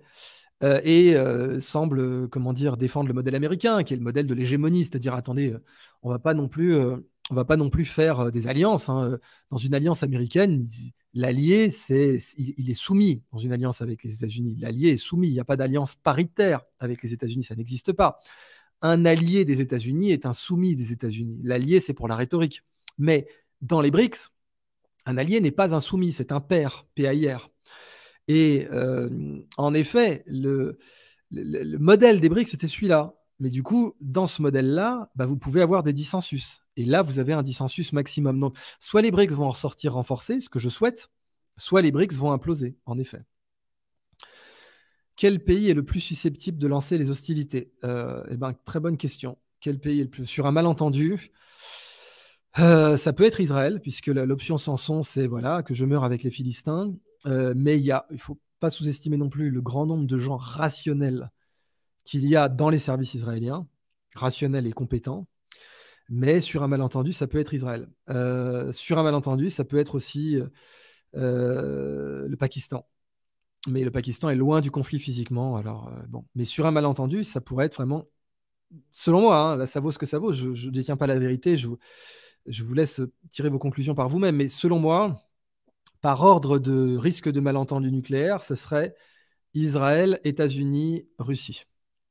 Et je vois bien davantage les États-Unis frapper en premier que la Russie, puisque les États-Unis sont très prompts à rappeler, dire notre doctrine est de ne jamais être les premiers utilisateurs de l'arme atomique. Ok, sauf que vous êtes les premiers utilisateurs de l'arme atomique historiquement. Donc, qu'est-ce que ça vaut, cette soi-disant doctrine, quand on sait que vous êtes les seuls à avoir utilisé l'arme atomique en temps de guerre et sur des civils? Double, c'est pas seulement vous l'avez utilisé sur une colonne militaire qui approchait, c'est vous avez utilisé 2 fois sur des civils. Et vous avez été, bien sûr, les premiers à tirer. Vous n'avez pas lancé Little Boy et Fat Man à Hiroshima et Nagasaki dans la mer. Ils auraient pu. Ils auraient pu lancer ça dans l'océan, c'est bon. Mais non, ils n'ont pas fait ça. Donc, je vois bien plus un malentendu nucléaire arriver des États-Unis que de la Russie, par exemple. Question numéro 5. Quelle serait la normalisation des relations entre en Israël et le Moyen-Orient? Eh ben, c'était le plan de paix avec l'OLP, hein. C'était très prometteur, mais certains partis politiques israéliens étaient totalement contre la solution à deux États. Aujourd'hui, alors moi, par exemple, j'ai rêvé, parce que je suis vraiment un utopiste, j'ai rêvé d'une solution à un État, mais voilà, plus on vieillit, plus on se rend compte que c'est vraiment utopique et que de toute façon, la fameuse ethno-mathématique électorale que cite tout le temps Bernard Lugan aurait rendu une solution à un État totalement inacceptable pour les Israéliens, totalement. Et ce, d'autant plus que les Israéliens auraient été les premiers à vous dire, mais regardez, vous parlez du peuple palestinien, bah, il y avait des juifs en Algérie, il y avait des juifs au Maroc, bon, il y en a encore aujourd'hui, mais bon, il n'y en a quasiment plus, quoi. Si vous regardez le chiffre, et c'était des juifs qui avaient des cimetières. Si vous voulez défendre le point de vue que le peuple palestinien existe, et c'est un point de vue qui est défendu par l'immense majorité, si ce n'est la totalité du monde arabo-musulman, mais qui n'est pas défendu par la plupart des Israéliens, qui fait même consensus. Les Israéliens considèrent que le peuple palestinien est un peuple inventé, je les cite, hein, c'est pas ce que je considère moi, pour leur mettre une épine dans leur territoire. Et pourtant, si vous faites de l'archéologie, le peuple palestinien, c'est les Péléchettes, et il y a des cimetières Péléchettes à Ashkelon. C'est un fait. Il y a des cimetières philistins, des cimetières Péléchettes à Ashkelon. Mais bon, même si cet argument était accepté en Israël, il vous dirait, ben oui, mais il y avait des cimetières juifs à Cologne, il y avait des cimetières juifs en Algérie, pardon, il y avait des cimetières juifs au Maroc, et bon, le peuple juif, est-ce qu'il est dans ces pays? Non. À un moment donné, il a dû choisir entre la valise et le cercueil. Alors, nous, ça nous est arrivé pendant 2500 ans, votre peuple inventé, c'est la même chose. Je caricature, mais vous avez dans certains partis politiques un peu extrêmes en Israël ce genre de point de vue. Et il faut comprendre que ce genre de point de vue existe pour cette raison et qu'il est, d'un côté et de l'autre, un obstacle à une paix au Moyen-Orient. Question numéro 6. Quel est le réel motif du Hamas pour déclencher cette guerre qui, d'après les projections et la tournure des événements, profite à Israël autant qu'au Hamas? Alors, oui, le Hamas a été suicidaire, là, il faut être très clair, hein. C'est une opération complètement suicidaire. Alors, si on suppose que le Hamas avait un objectif politique derrière ces attentats, parce que normalement, les attentats ont des objectifs politiques, le premier étant de terroriser. Alors, le Hamas, ils sont suicidaires, ils considèrent qu'un jour, par magie, Israël n'existera plus, que tous les juifs vont disparaître, par magie, parce que le Hamas n'a pas d'armée régulière, ils ne peuvent pas atteindre cet objectif. Ils sont incapables d'atteindre cet objectif. Mais ils considèrent qu'un jour, c'est ça qui va se passer. Alors que l'OLP, non. L'OLP considère qu'Israël existe, a le droit d'exister, a le droit de se défendre, et que la Palestine a le droit d'exister aussi. Mais c'est tout. C'est quand même un net progrès par rapport au Hamas. Et c'est la raison pour laquelle Benjamin Netanyahou ne voulait pas avoir l'OLP comme interlocuteur, mais que d'autres partis israéliens voulaient l'avoir. Eh bien, dans ces conditions-là, oui, si on suppose que le Hamas avait un brin de rationalité derrière qui présidait à une recherche de ses objectifs, et que ce n'était pas juste du suicide, parce que là, il a été révélé que certains combattants du Hamas avaient pris du Captagon. Alors, le Captagon, ça enlève toute empathie. Mais si on suppose qu'il y avait des objectifs sous-jacents, l'objectif, ça aurait été peut-être de fédérer toute la bande de Gaza autour d'eux, peut-être même, parce que le Hamas n'a pas de pouvoir en Cisjordanie, peut-être même de fédérer la Cisjordanie autour de sa cause, de son point de vue, de ses méthodes, et voilà, et puis peut-être de mettre les pays arabo-musulmans face au fait accompli, et de dire, voilà, regardez maintenant, allez, on y va. Et vous savez, ce genre de délire avait existé pendant la dissuasion nucléaire, pendant la guerre froide. Ce genre de délire avait existé chez les Chinois, chez les Russes et chez les Américains. D'ailleurs, dans Docteur Folamour, c'est ça le sujet du film, c'est que vous avez un groupe de ce qu'on appelle côté russe les vatniks, un groupe de généraux qui disjonctent et qui disent, allez, j'envoie les bombardiers, puis après les politiques devront suivre. Eh bien, peut-être que le Hamas avait fait ce calcul-là, c'est-à-dire j'envoie les armes de destruction qu'on a nous, et ensuite le monde arabo-musulman devra suivre. Peut-être. Peut-être que c'était un des objectifs du Hamas derrière ces attentats. Est-ce que le fait de sortir le film Oppenheimer récemment est une manière de préparer les esprits à ce qui va arriver? J'espère que c'est une manière de préparer les esprits à la paix. Parce que quand on a vu Oppenheimer, on a plutôt envie de faire la paix que la guerre. Donc j'espère que dans ce cas-là, des fois, c'est vrai que les artistes, par exemple, Docteur Folamour a joué un rôle dans la paix, vraiment. Enfin, vous avez des généraux, vous avez des politiciens américains qui ont dit avoir vu Docteur Folamour et avoir été marqués par ce film et avoir eu envie de faire la paix grâce à ce film. Donc, peut-être les œuvres d'art ont joué un rôle majeur. Et d'ailleurs, dans les Roosevelt, pendant la Deuxième Guerre mondiale, alors c'est pas lui qui a lancé la bombe, c'est Truman, son successeur, mais Roosevelt avait vu des films, je crois, de Frank Capra. Et ça l'avait marqué. Donc, ou Frank Capra ou Ford, je ne sais plus, mais parmi les grands réalisateurs de la Deuxième Guerre mondiale. Et voilà, il avait organisé une projection privée à la Maison-Blanche et ça avait eu un impact majeur. Donc, oui, il ne faut pas du tout sous-estimer le rôle que peut avoir le cinéma.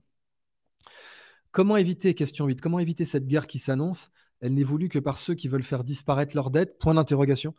Certains disent ça, certains disent, vous savez, l'analyse, c'est que les guerres mondiales ont tout le temps été des guerres vues d'un bon œil par le monde financier parce que des dettes s'étaient accumulées et puis la planche à billets a tourné. Alors c'est vrai que la Première Guerre mondiale n'aurait pas pu être aussi mortelle sans la planche à billets, c'est vrai.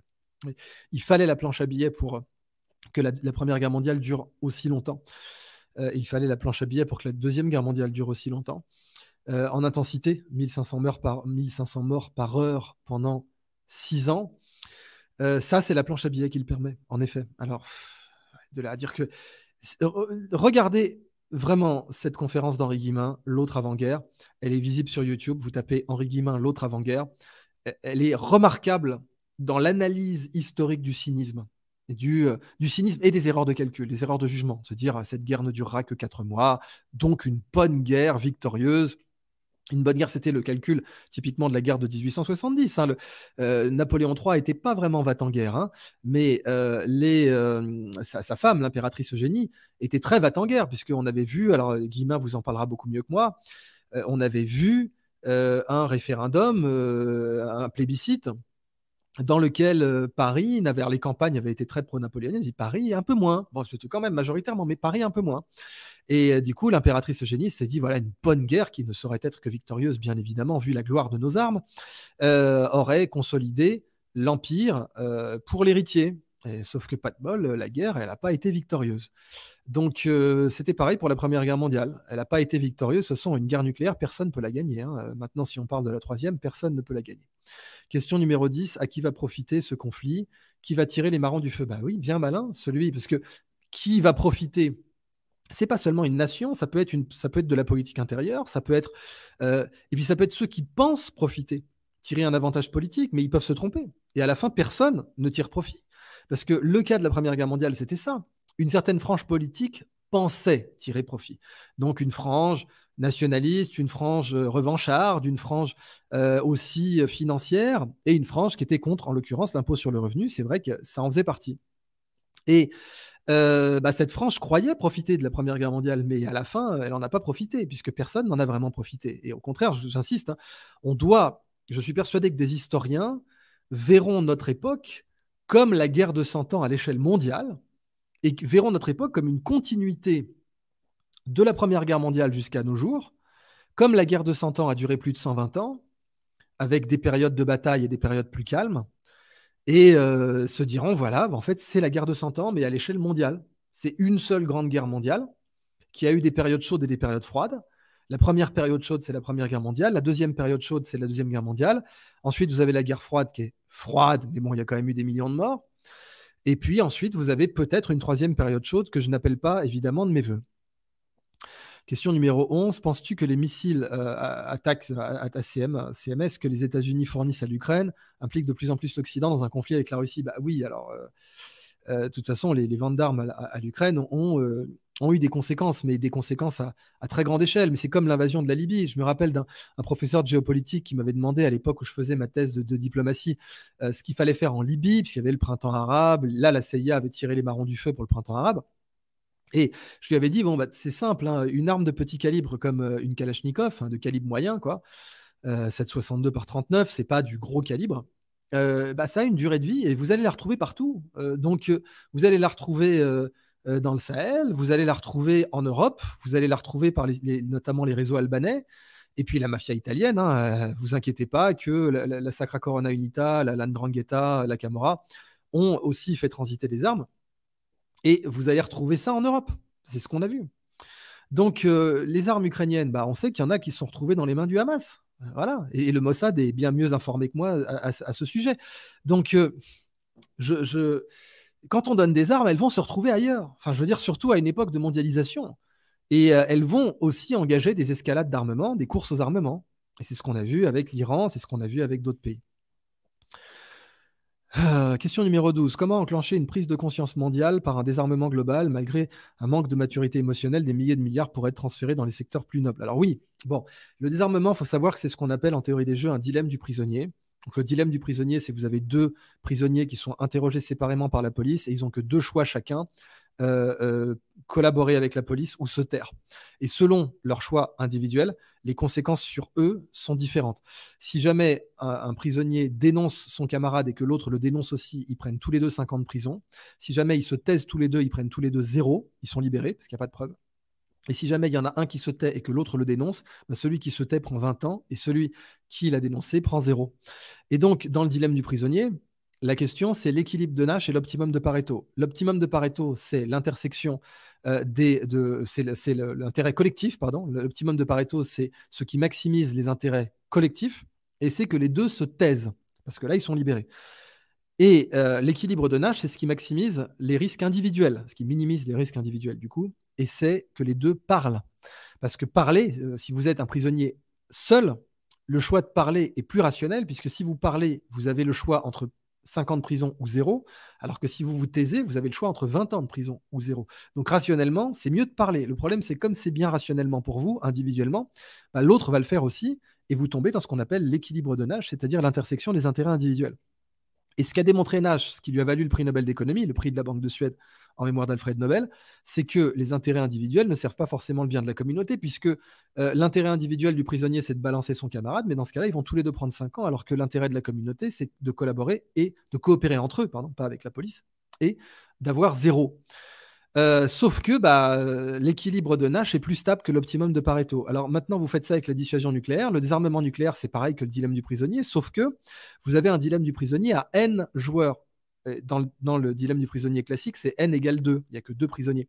Mais là, vous avez N prisonniers. Toutes les puissances nucléaires actuelles. Donc, Corée du Nord, Pakistan, Inde, Chine, Royaume-Uni, France, Russie, Israël et États-Unis. Et toutes ces puissances nucléaires, et bientôt donc certainement l'Iran, s'il y en a une qui garde l'arme atomique alors que les autres ont des armées, c'est comme si les autres avaient pris 20 ans de prison. C'est une défaite, c'est horrible, c'est des conséquences graves. Donc, et il est démontré mathématiquement que la stabilité de l'équilibre de Nash évolue avec le nombre de joueurs. C'est-à-dire que plus il y a de joueurs dans le dilemme du prisonnier, plus l'équilibre de Nash est solide et plus l'optimum de Pareto est métastable et instable. Donc, voilà la situation. Et donc, le désarmement mondial nécessiterait un niveau de maturité spirituelle, philosophique complètement hors de propos à l'heure actuelle. Alors, maintenant, si on analyse la civilisation sur le long terme, l'évolution de la civilisation, c'est la capacité à se faire confiance. C'est ça, l'évolution de la civilisation. Et régulièrement, vous avez des trahisons de la confiance qui amènent des baisses de civilisation nécessaires ou doctrinal. Le survivalisme, par exemple. Vous devenez survivaliste quand vous anticipez un avenir où on ne pourra plus se faire confiance. Vous pouvez faire des grandes villes quand vous pouvez vous faire confiance. Mais à un moment donné, et c'est vrai que vous avez des analyses comme Jared Diamond ou même Didier Raoult, qui est un grand analyste de ça, à ses heures perdues, qui vous disent, voilà, les civilisations urbaines ne peuvent jamais durer parce qu'au bout d'un moment, la confiance connaît une crise et du coup, on retombe dans des niveaux de civilisation plus bas. C'est ce qu'on a vu avec l'effondrement de l'âge de bronze. L'effondrement de l'âge de bronze voit apparaître des civilisations qui se font confiance à très grande distance et puis ensuite, la confiance s'effondre, donc la civilisation s'effondre. Et l'évolution de l'humanité, c'est quand même une évolution de la confiance. C'est la capacité à se faire confiance loin. Donc, de ce point de vue-là, peut-être qu'un jour, les civilisations humaines, les cultures, les nations humaines arriveront à se faire confiance à un niveau qui permettra le désarmement nucléaire collectif. Peut-être. Mais on n'est pas là pour l'instant. On n'est pas là du tout. Question suivante.